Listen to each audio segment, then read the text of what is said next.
Algunos inventos de guerra han encontrado aplicaciones cotidianas, consideradas algunas veces ventajosas, pero otras una maldición. Es el ejemplo del radar.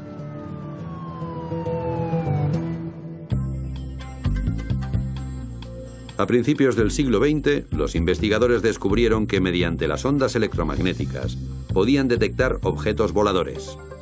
Se transmitían estas señales de radio y los objetos metálicos reflejaban de nuevo las señales al transmisor.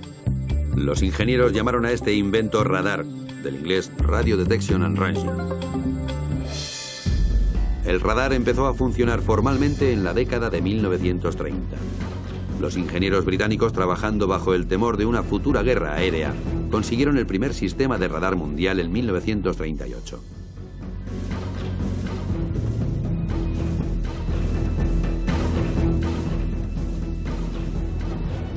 El estudio del radar condujo a otro invento que es indispensable en la actualidad.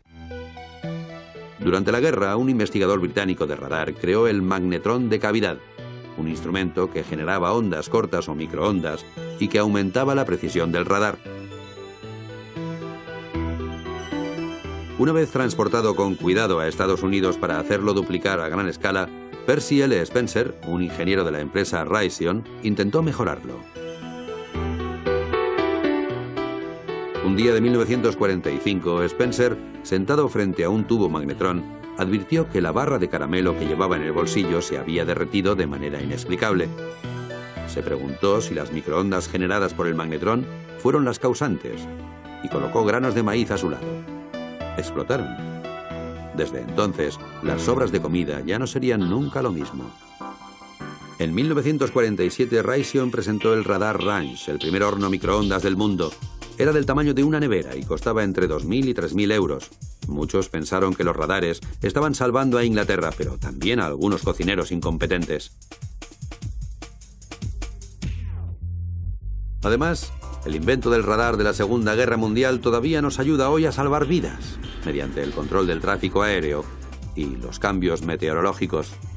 Se utiliza incluso para trazar el mapa de la superficie de Venus. Aunque algunas innovaciones de guerra tienden a abatirnos, otras nos permiten llegar tan alto como nunca antes lo habíamos hecho. 5, 4, 3, 2, 1. ¡Despegamos! Estamos despegando. 32 minutos después de la hora. Un cohete es un medio de transportar carga útil a un destino concreto, ya sea a la Luna o a la Unión Soviética. Los cohetes tuvieron su origen en los experimentos del Dr. Robert Goddard. En 1926, este científico estadounidense lanzó el primer cohete que utilizaba combustible líquido. De forma independiente, un grupo de entusiastas por los cohetes empezó una labor similar en Alemania. En la década de los 30, Alemania era un país muy voluble. Muchos alemanes consideraban el Tratado de Versalles, firmado al final de la Primera Guerra Mundial, como injusto, porque limitaba las acciones del ejército y culpaba a Alemania de provocar aquella guerra. Adolf Hitler alcanzó el poder jugando con los sentimientos de los alemanes y el ejército alemán se interesó pronto en los estudios sobre cohetes.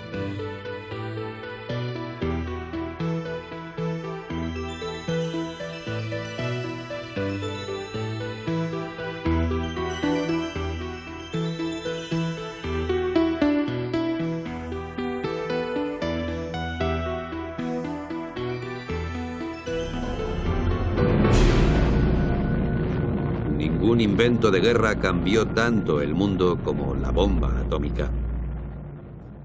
Con la misma fuerza con que destruyó Hiroshima, la energía nuclear proporciona hoy una parte muy importante de la actual demanda de energía mundial.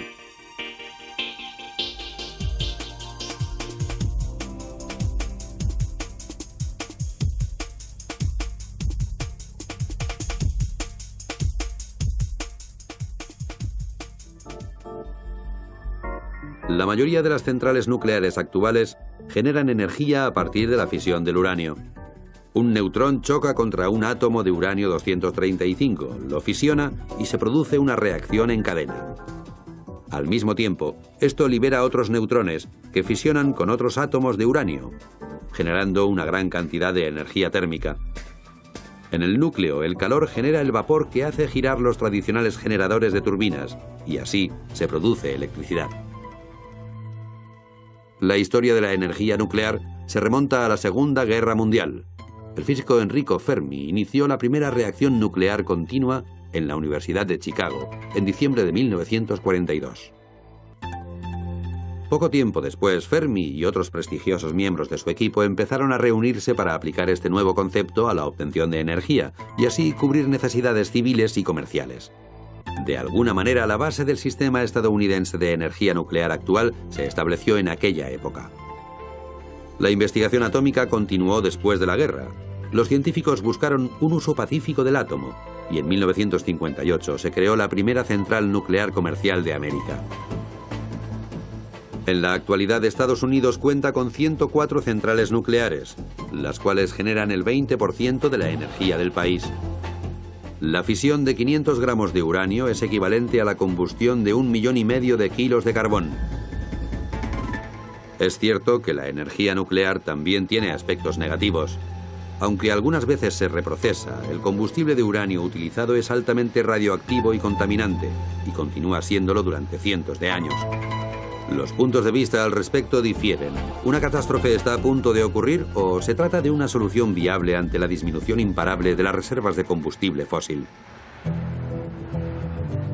Durante los tiempos de guerra, algunos inventos y descubrimientos nos ayudaron a hacer frente a los peligros del mundo lejos del campo de batalla. A continuación, hablaremos de los inventos de guerra creados para salvar vidas, los medicamentos y las curas milagrosas.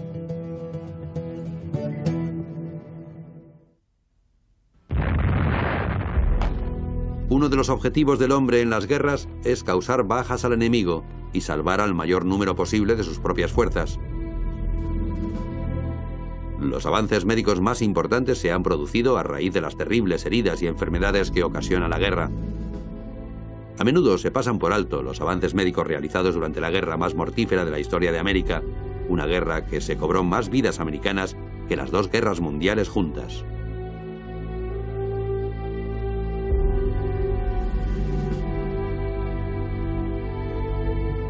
A principios de la Guerra Civil norteamericana, hubo muchos problemas a la hora de evacuar las tropas heridas en los campos de batalla. Los soldados encargados de manejar las destartaladas carretas de las ambulancias eran aquellos que no querían luchar o los no aptos para ello. Las devastadoras batallas dejaron miles de heridos. Los que no podían moverse pasaban días esperando una ayuda que a menudo llegaba demasiado tarde. Jonathan Letterman, un jefe médico del Ejército de la Unión, creó un sistema de ambulancias bajo el cual los soldados podrían recoger a los heridos y transportarlos a los hospitales de campaña.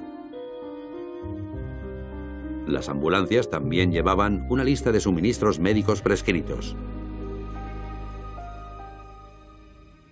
Tras la guerra, los hospitales civiles adoptaron el sistema de Letterman. Las guerras han sido campos de pruebas, laboratorios donde se ensayan nuevos medicamentos y nuevas técnicas. No siempre son las balas las que matan a la gente en el campo de batalla. Uno de los mayores asesinos fue la fiebre tifoidea. Esta enfermedad, causada por la bacteria Salmonella de tipo B y transmitida a través de la comida o el agua contaminadas, fue fatal para el 30% de las personas que la contrajeron. A finales del siglo XIX, el bacteriólogo inglés Almroth Wright descubrió una vacuna para prevenir la fiebre tifoidea. Wright propuso la vacunación obligatoria de todos los soldados que lucharían en las guerras de los Boers, pero muchos no confiaban en la ciencia y rechazaron vacunarse. Solo 14.000 soldados recibieron la vacuna tifoidea. Los resultados fueron catastróficos en aquellos que se negaron a vacunarse, ya que 1 de cada 6 soldados desarrolló la enfermedad y 9.000 murieron. En 1898 Estados Unidos entró en guerra con España y hubo una rápida movilización de voluntarios. En los campamentos de entrenamiento de esta guerra se desarrolló una epidemia de tifus. Centenares de personas fallecieron y miles se enfermaron incluso antes de ingresar en el ejército.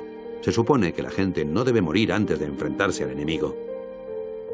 Siguiendo el ejemplo de los ingleses, el ejército norteamericano creó su propia vacuna contra la fiebre tifoidea.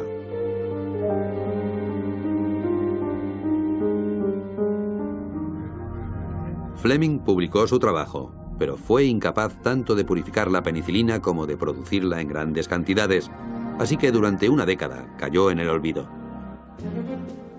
No obstante, la Segunda Guerra Mundial supuso un nuevo estímulo para descubrir un medicamento capaz de curar las infecciones.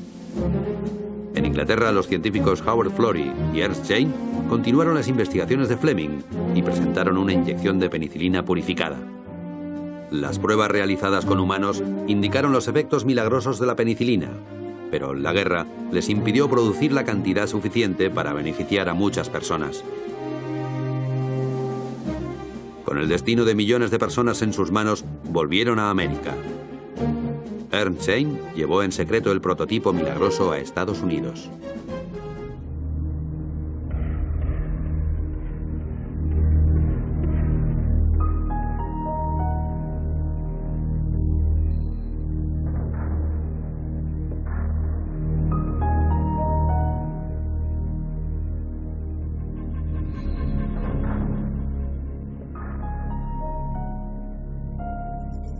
El medicamento era tan valioso que los médicos cogían muestras de orina de los pacientes a los que se les había administrado penicilina, separaban la penicilina de los desechos y la readministraban a otros pacientes.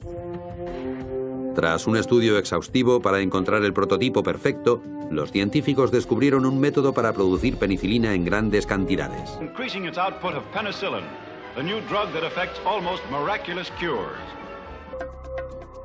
A continuación, veremos la innovación que surgió de la mera amenaza de guerra, productos calientes de una guerra fría. Aunque la guerra consiste en alejar al enemigo, a veces lo acerca. Incluso los orígenes de los ordenadores se remontan a las máquinas gigantes creadas durante la Segunda Guerra Mundial. Estados Unidos fabricó el ENIAC para determinar de forma rápida en los gráficos la trayectoria de los disparos de los cañones. Este ordenador gigante contenía 18.000 válvulas de vacío y generaba una cantidad enorme de calor. Pero aunque tenía 457 metros cuadrados, solo podía funcionar durante pocos minutos, de lo contrario podía fundirse un tubo de vacío. Además tenía menos potencia que un actual ordenador portátil. En el calor de una batalla siempre se han generado innovaciones, pero fue el entorno más frío de la guerra de los dos bloques el que estimuló mayores progresos durante la segunda mitad del siglo XX.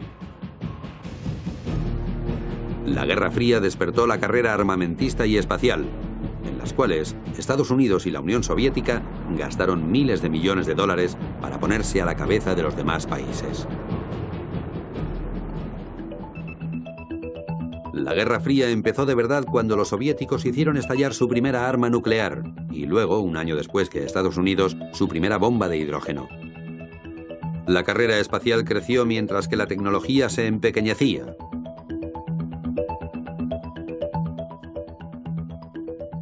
En 1957, la Unión Soviética lanzó el Sputnik, el primer satélite artificial del mundo, y subió el listón en la lucha de las dos superpotencias. Fue un hito para los soviéticos y un toque de atención para Estados Unidos. Los americanos sintieron que la tecnología estadounidense estaba por detrás de la tecnología rusa. El lanzamiento soviético de satélites terrestres es un logro. Como respuesta, el presidente Dwight Eisenhower creó la Advanced Research Projects Agency, o ARPA, con el fin de estimular la ciencia militar y la investigación tecnológica.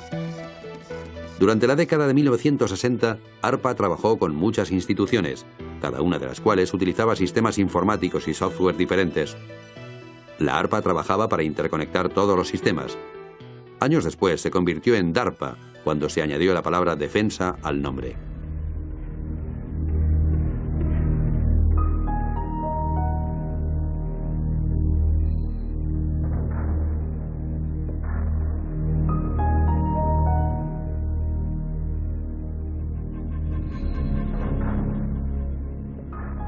En 1969 se conectaron con éxito los 4 primeros nodos de la red ARPA, ARPANET.